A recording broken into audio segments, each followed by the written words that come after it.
kata-katanya kayak mana? Katanya dia nggak boleh tinggal di situ, katanya beranak-beranak seperti kucing.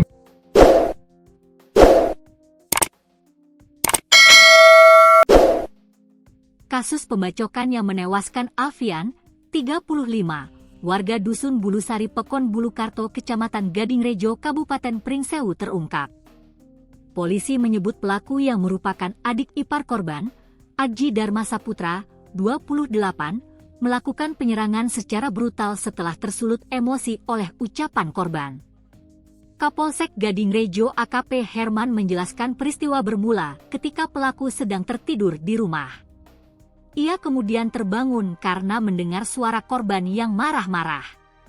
Salah satu perkataan yang memicu amarah pelaku adalah, "Saya tidak mau kamu tinggal di sini, monak-manak koyo kucing, beranak terus kayak kucing," kata Herman, Kamis, 2 Oktober 2025, malam.